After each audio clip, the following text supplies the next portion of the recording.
Allez, on va attaquer par virer les 4 caches de roue. Ensuite, une fois que c'est fait, on va, avec une douille de 17, débloquer les 4 goujons. Attention si vous avez un écrou anti-vol, par contre, surtout ne pas les prendre à la clachoc qui sont fragiles. Une fois que ça c'est fait, on va lever la voiture avec le cric. Si c'est un petit cric comme ça, je vous conseille de vous prendre sur le berceau comme moi et pas sur le bas de caisse, ça a tendance à les abîmer. On va ensuite, à l'aide d'un petit levier ou d'un tournevis plat, moi j'ai pris un petit levier, c'est ce qu'il y a de mieux, quoi. Repousser le piston. Pour ça, vous prenez comme là sur la plaquette du fond et vous repoussez vers l'arrière. Ça fait que le piston va rentrer dans l'étrier. Voilà, hop, on repousse tranquillement.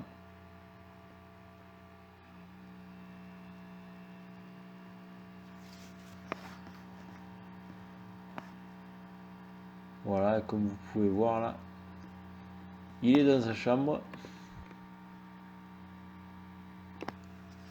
Voilà, une fois que ça c'est fait, on va débloquer la fameuse vis de colonnette. Débloquer, l'enlever pour pouvoir accéder aux plaquettes. Celle du bas suffit, pas besoin de celle du haut.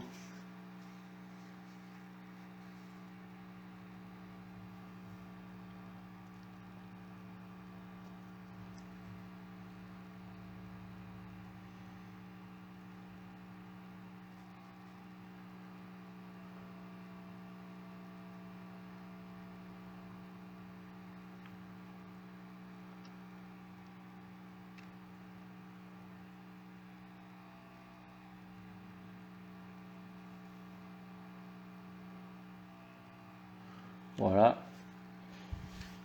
Après, je retire mes 2 plaquettes.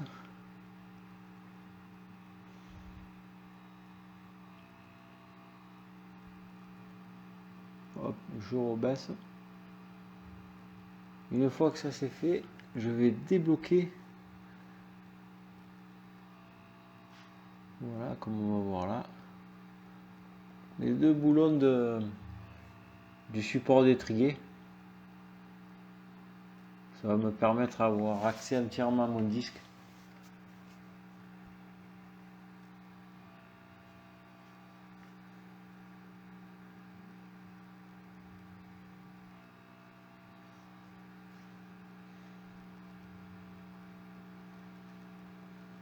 Voilà, voilà.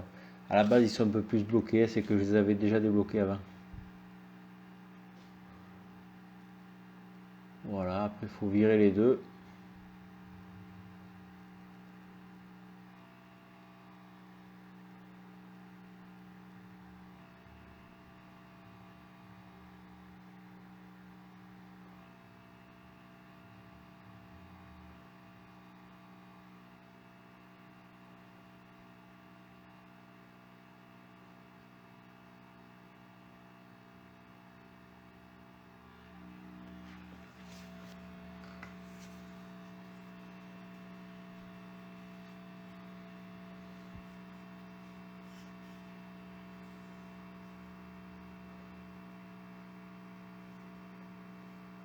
Ça peut arriver que ce soit monté au frein filé, et là, à ce moment-là, c'est un peu plus galère à les enlever.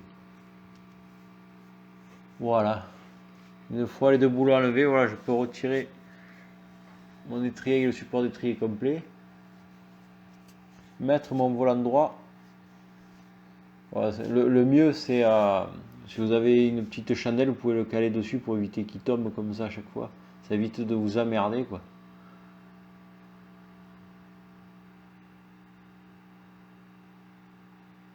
Voilà, il est calé le coquin. Maintenant, il faut virer les 2 vis apparentes là, qui me maintiennent le disque pour éviter qu'il tombe.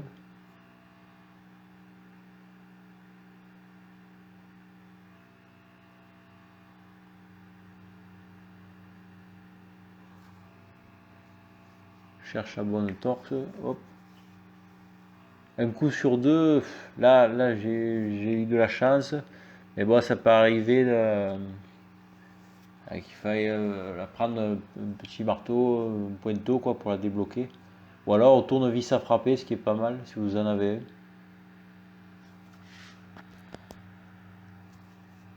Voilà, je vire mes 2 vis. 9 fois sur 10, vous avez le disque collé. Donc pour ça, moi je remets toujours un goujon pour éviter que quand on va le taper, ça évite qu'il parte à pampelune. Voilà, vous le tapez un peu sur le côté. Bon là, celui-là il est bien soudé quoi.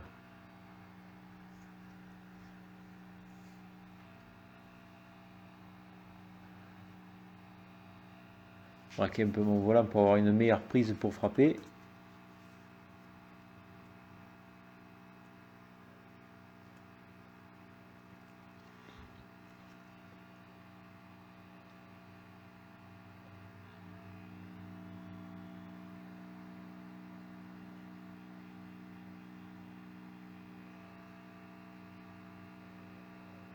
Puis des fois, il se colle même sur des véhicules neufs. C'est pas forcé que ce soit un vieux véhicule ou. Ça veut rien dire.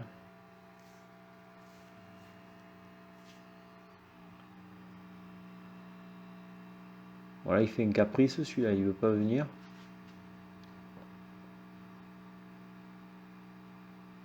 Voilà, il est venu.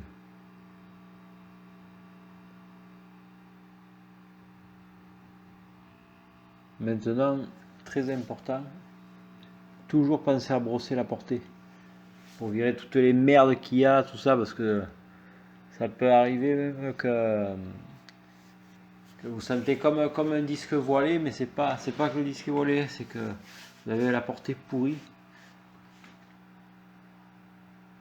Voilà, un bon coup de brosse.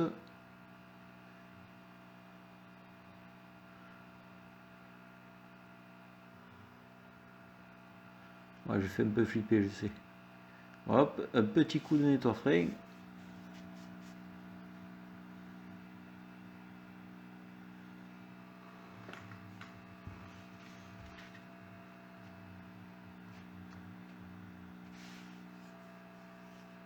Le disque tout neuf et étape inverse, on remonte. Voilà, ils ont fourni les 2 vis. C'est pas souvent, mais ça arrive.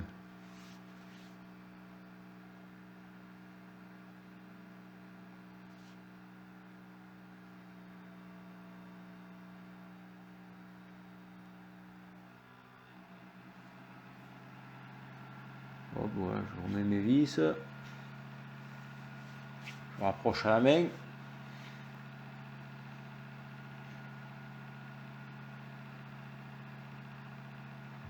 Voilà. Après, je les serre.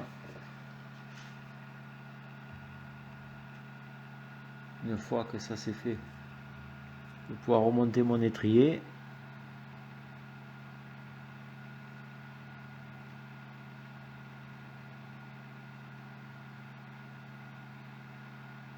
Après l'étrier, vous pouvez, là je le fais pas sur vidéo, mais vous pouvez après le serrer au couple, quoi. Si vous avez le couple, la clé dynamo, c'est vrai que c'est bien de le faire.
Vous pouvez aussi y mettre, si vous avez du frein filé, vous pouvez toujours en mettre un peu sur le filetage. Ça peut y faire que du bien aussi.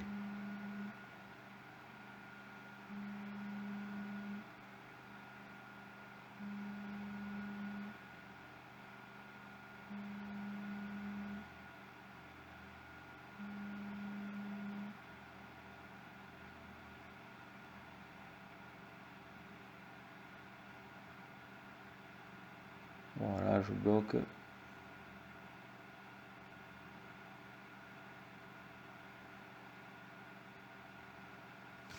Allez, une fois que ça s'est serré, je vais maintenant remettre mes plaquettes neuves.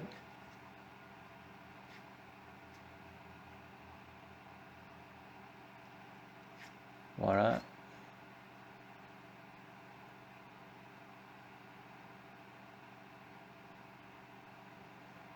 Remettre ma petite vis de colonnette. Voilà, après étape inverse, et remettre ma roue.